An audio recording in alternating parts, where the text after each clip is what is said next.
जो हमारे बीच में है, ऐसे माननीय अमित शाह जी गृह मंत्री भारत सरकार का मैं बहुत बहुत अभिनंदन करते हुए उनको आग्रह करता हूं वो हम सभी को अपने आशीर्वचन से सिंचित करें, हम सभी को अपना मार्गदर्शन प्रदान करें। आदरणीय अमित शाह जी, भारत माता की।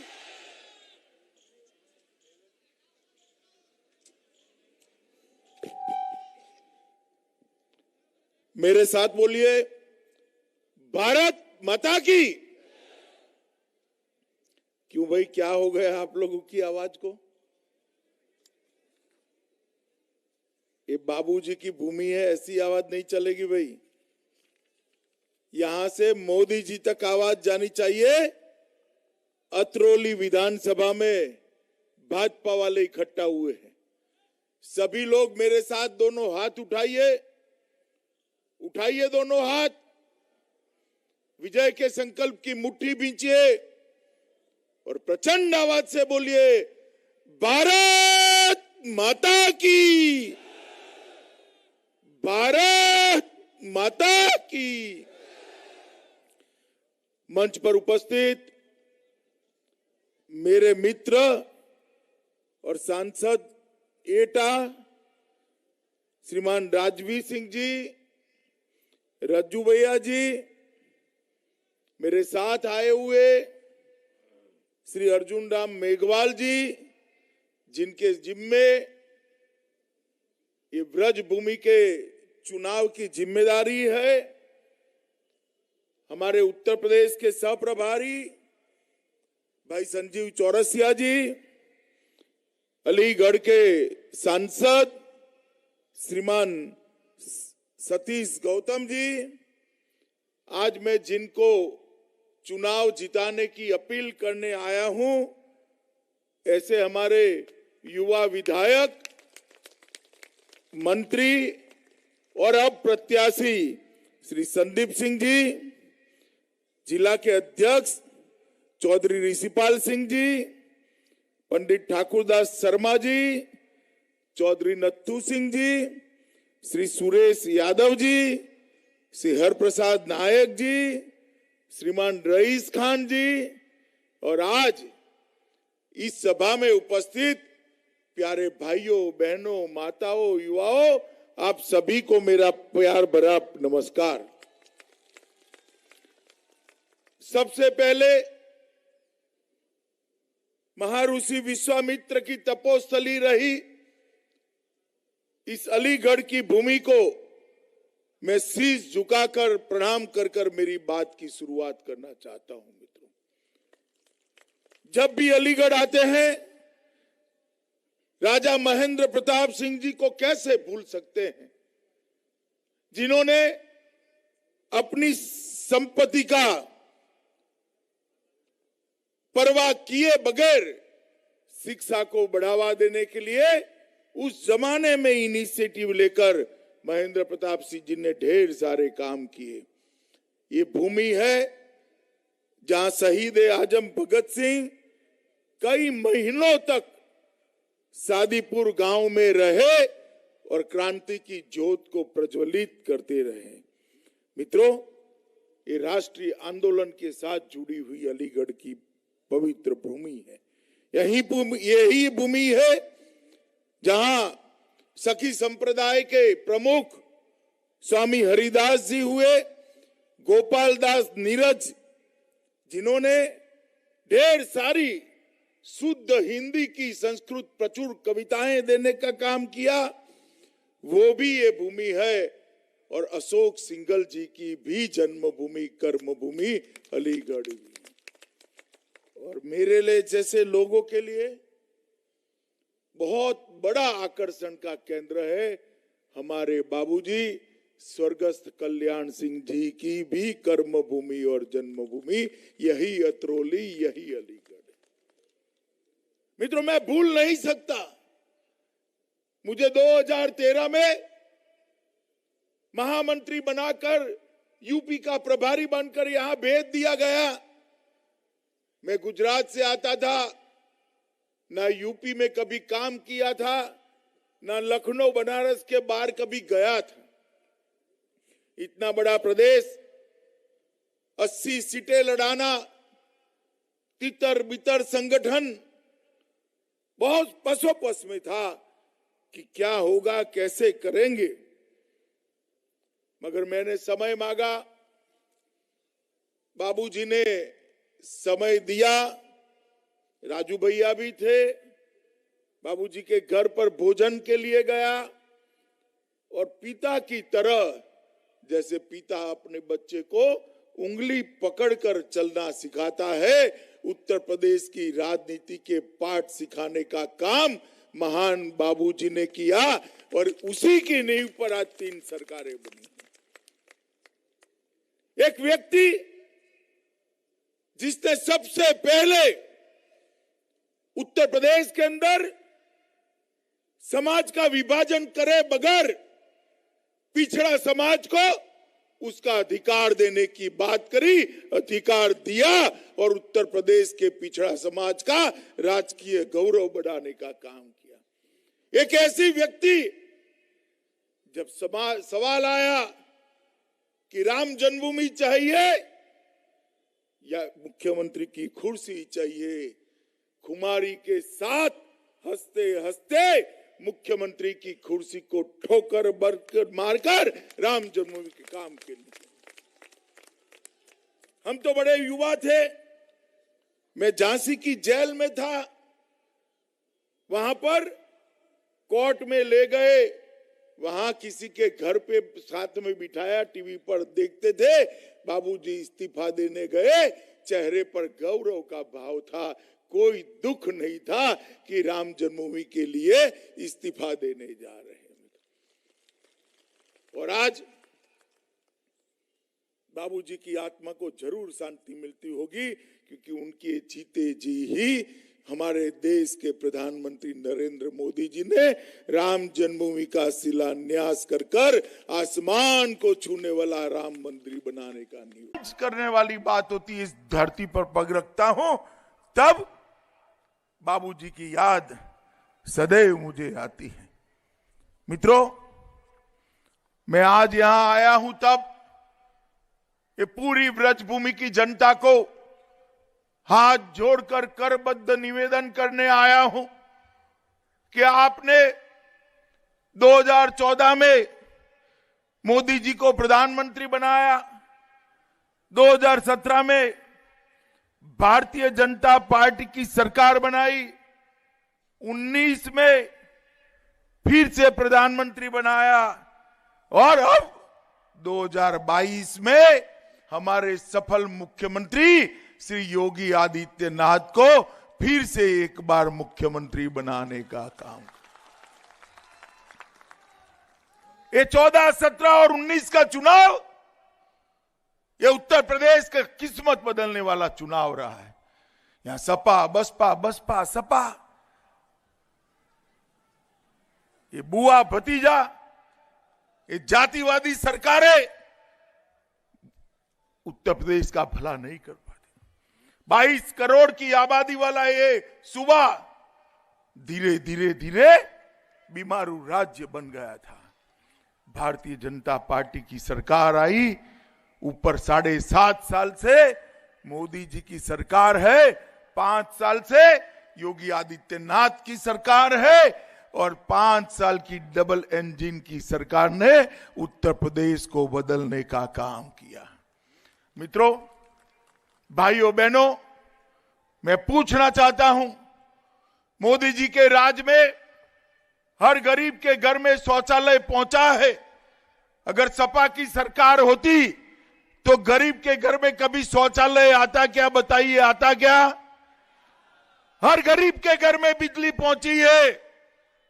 अगर समाजवादी पार्टी की सरकार होती तो गरीब के घर में बिजली आती क्या?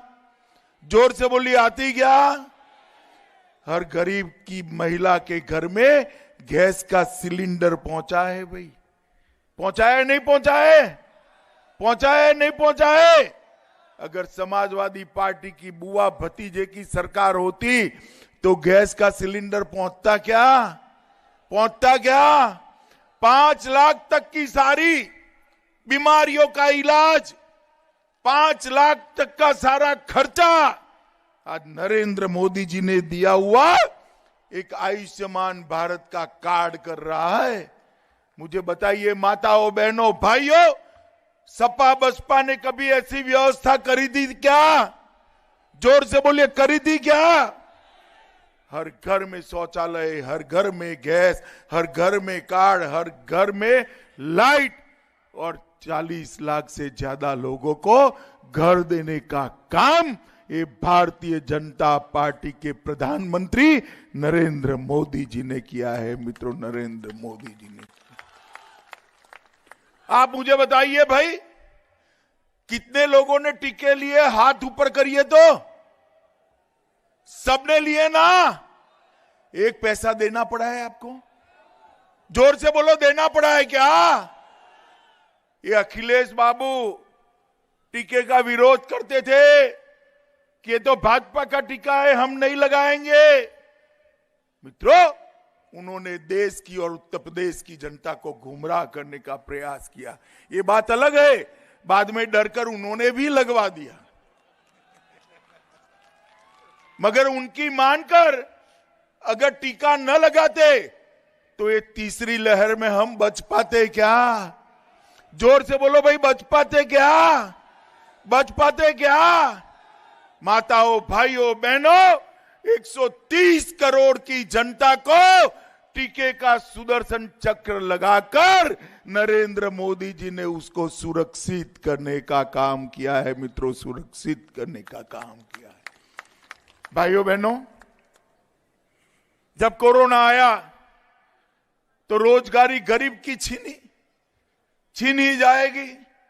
लॉकडाउन हो गया, बंद हो गया, कल कारखाने बंद हुए, ऑटो रिक्शा बंद हो गए, दुकानें बंद हो गई। गरीब क्या खाएगा?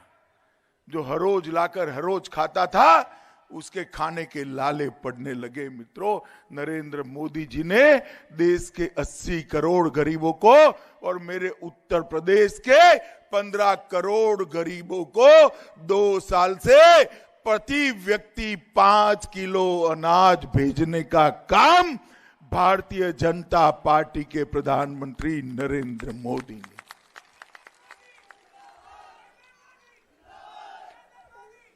उत्तर प्रदेश के 15 करोड़ गरीबों के लिए एक कमल का फूल नहीं है। कमल के फूल पर मां लक्ष्मी, मां अन्नपूर्णा साक्षात उनके घर में आई है। उनके बच्चों के पेट भरने का काम 2 साल तक नरेंद्र मोदी सरकार ने किया है। मित्रों, मुझे साच अर्थ में बताइए, इस सपा बसपा सपा की सरकारें चलती थी, तब राजा महेंद्र प्रताप सिंह के नाम पर किसी को यूनिवर्सिटी बनाने का याद आया था क्या? आया था? बनानी चाहिए या नहीं बनानी चाहिए? योगी आदित्यनाथ जी ने मोदी जी के हाथ से राजा महेंद्र प्रताप सिंह के नाम से यूनिवर्सिटी बना दी और कासगंज, एटा, हाथरस और अलीगढ़ के 100 से ज्यादा कॉलेजों को जोड़कर हमारे युवाओं की पढ़ाई लिखाई की हमेशा के लिए व्यवस्था करने का काम किया है। आप मुझे बताइए, ये बहन जी की और अखिलेश की सरकारें थी, गुंडे परेशान करते थे या नहीं करते थे? भाई जोर से बोलो, करते थे या नहीं करते थे? ये पुलिस जो है ना, वो गुंडों से डरती थी, भागती थी। पूरे देश में पुलिस से गुंडे डरते हैं, उत्तर प्रदेश में माफियाओं से पुलिस डरती थी। योगी आदित्यनाथ की सरकार आई, 5 साल में माफिया पलायन कर गया उत्तर प्रदेश के बाहर। आज पूरे उत्तर प्रदेश में माफिया ढूंढते हैं तो 3 ही जगह पे दिखाई पड़ता है। एक तो जेल में दिखाई पड़ता है, दूसरा उत्तर प्रदेश के बाहर दिखाई पड़ता है, और तीसरा अगर माफिया ढूंढना है तो समाजवादी पार्टी के प्रत्याशियों की सूची में देख लीजिए, वहां पर भी दिखाई पड़ता है। मुझे बताओ, ये लोग उत्तर प्रदेश का भला कर सकते हैं क्या? अगर माफियाओं का राज गया तो मोदी जी, माफियाओं का राज रहा तो मोदी जी जो डिफेंस कॉरिडोर अलीगढ़ में लेकर आए हैं, जिसमें लाखों करोड़ का इन्वेस्टमेंट आना है, वो डिफेंस कॉरिडोर में कोई इंडस्ट्री लेकर नहीं आएगा। मित्र आएगा? बताओ आप, आएगा क्या? ये भाई बैठ जाओ तुम, ये मीडिया वालों को बुलाओ तो जरा, बैठ जाओ भैया, बीच सभा में क्या कर रहे हो आप? बैठ जाओ नीचे, ये कैमरामैन बैठ जाओ। मित्रों, अगर माफियाओं का राज फिर से लाए, सपा का राज फिर से लाए, तो फिर से एक बार एक कल कारखाने जाने वाले हैं। उत्तर प्रदेश के मुख्यमंत्री योगी आदित्यनाथ ने कानून और व्यवस्था का राज लाने का काम किया है। डकैती में 70% की कटौती, लूट में 69% की कटौती, हत्या में 29% की कटौती, अपहरण में 35% की कटौती और बलात्कार के अंदर 30% से ज्यादा कटौती करने का काम ये भारतीय जनता पार्टी की सरकार ने किया है। मित्रों, आप मुझे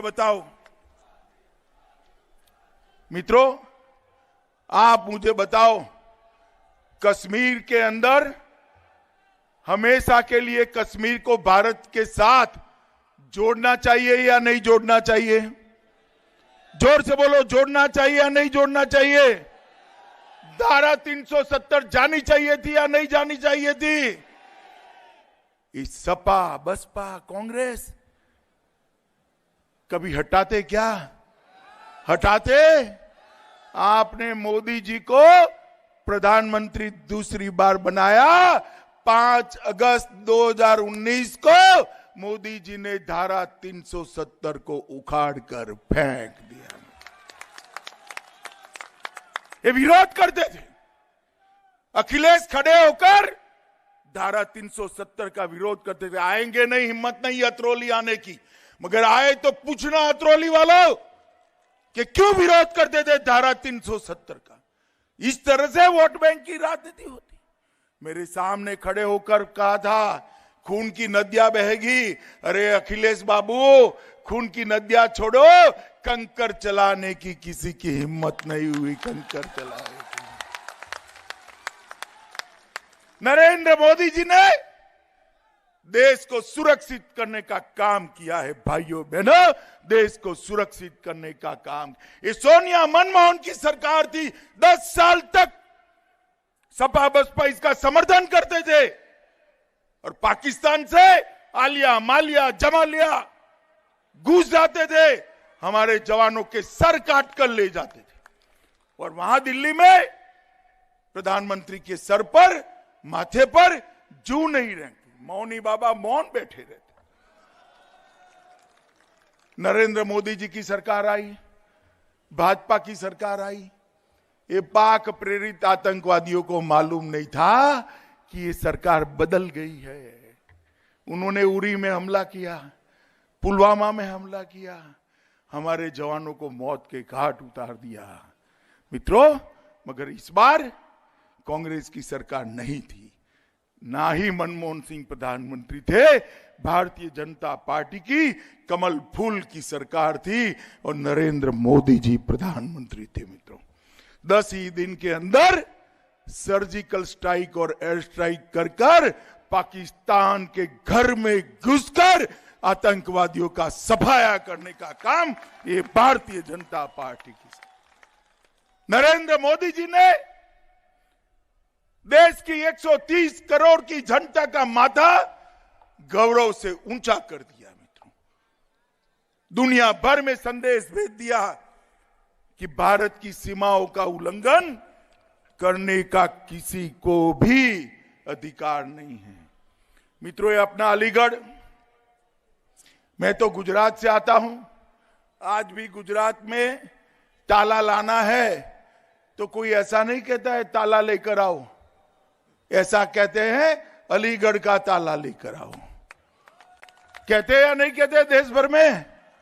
जरा जोर से बोलो ना भाई। ये अलीगढ़ के ताले की फैक्ट्री को ये बुआ भतीजा ने ताला लगा दिया था। लगाया था नहीं लगाया था? फैक्ट्रियां बंद थी या नहीं थी? एक जिला एक उत्पाद हमने हमारे घोषणा पत्र में लेकर आए। ताला उद्योग को बढ़ावा देकर अब सैकड़ों ताले बनाने की फैक्ट्री फिर से अलीगढ़ में शुरू हो गई है मित्रों, फिर से शुरू होने की। ये काम भारतीय जनता पार्टी, ये राहुल बाबा है, इनको मालूम नहीं है, अभी अभी घूमने निकले हैं, उनको मालूम नहीं है कि खरीफ में कौन सा फसल होता है और रबी में कौन सा। मगर किसी ने पकड़ा दिया उनको कि भाई अलीगढ़ जाओ तो आलू की बात करना, किसान खुश हो जाएंगे। अब भाई किसान को क्या समझते हैं मालूम नहीं है। राहुल बाबा सुबह 4 बजे ठंड में पानी डालने किसान जाता है, उसने जमाना देखा है, कोई आपकी बातों से खुश नहीं होगा। मगर बात करने लगे तो बात क्या की, हम यहां आलू की फैक्ट्री लगा देंगे। भाइयों बहनों बताओ, आलू कभी फैक्ट्री में होता है? होता है क्या? जिसको ये मालूम नहीं है आलू फैक्ट्री में होता है या खेत में उगाते हैं, जमीन के ऊपर होता है या जमीन के नीचे होता है, अब वो कहने लगे कि हम किसानों की समस्या का समाधान करने लगेंगे। कर सकते हैं क्या? कर सकते हैं क्या? नरेंद्र मोदी जी ने उत्तर प्रदेश के 7 करोड़ से ज्यादा किसानों को हर साल 6,000 रुपया डायरेक्ट उसके बैंक अकाउंट में भेजने का काम किया है मित्रों। लाखों टन अनाज और धान एमएसपी पर खरीदने का काम देश के प्रधानमंत्री नरेंद्र मोदी। अब ये अन्न की पोटली लेकर निकलते हैं अखिलेश जी, अखिलेश जी अगर एक कोई नई पार्टी के लिए तो हम मान ले, आपकी तो कई साल सरकार रही है, आपकी रही, मुलायम सिंह जी की रही, कब खरीद की, इसका हिसाब किताब लेकर आओ जरा। लाना चाहिए नहीं लाना चाहिए भाई? जोर से बोलो, लाना चाहिए नहीं लाना चाहिए? मित्रों ये कभी भी किसानों का भला नहीं कर सकते, ये अपने परिवार का भला करते हैं और किसी का भला नहीं। अभी एक समाजवादी इत्र वाले के यहां रेड हुई, 250 करोड़ रुपया निकला। 250 के मंच पूरा भर जाए इतना रुपया। अब रेड करी तो क्या मोदी जी राजनीति करते हैं? भाई आपका पहले ये बता दो कि एक इत्र वाले के वहां रेड हुई और 250 करोड़ रुपया बेनामी पकड़ा गया, इससे आपके रिश्ता क्या है? बताना चाहिए नहीं बताना चाहिए? और अगर रिश्ता नहीं है तो आपको दुख क्यों हो रहा है? क्यों दुख हो रहा है? क्योंकि हमारे चुनाव लड़ने की व्यवस्था थी। अरे भाई 250 करोड़ रुपया, 250 करोड़ रुपया। मित्रों ये लोग पारदर्शी से शासन नहीं कर सकते, भ्रष्टाचार से मुक्त नहीं कर सकते। भ्रष्टाचार मुक्त शासन केवल और केवल नरेंद्र मोदी के नेतृत्व में भारतीय जनता पार्टी और कमल निशान ही दे। भाइयों बहनों आज थोड़ा लेट हो गया हूं, यहां पर धुंध थी, आने में देरी हुई, अभी और 3 जगह जाना है, ज्यादा बातें करना नहीं चाहता। एक बार संदीप भाई को जिता दो, विजय सरघस में आऊंगा, तब तसल्ली से बात करूंगा आपके साथ। जिताओगे क्या? संदीप आ गया हो, संदीप आ गया हो, जिताओगे संदीप को? प्रचंड बहुमत से जिताओगे? कमल के निशान पर बटन दबाओगे? सपा पार्टी की जमानत जब्त हो जाए इतनी लीड दोगे? यूपी में फिर से एक बार भाजपा सरकार बनाओगे? योगी जी को मुख्यमंत्री बनाओगे? मोदी जी के हाथ मजबूत करोगे? तो मेरे साथ दोनों हाथ उठाकर बोलो, भारत माता की, भारत माता की, भारत माता की, वंदे वंदे मातरम, वंदे। बहुत बहुत धन्यवाद।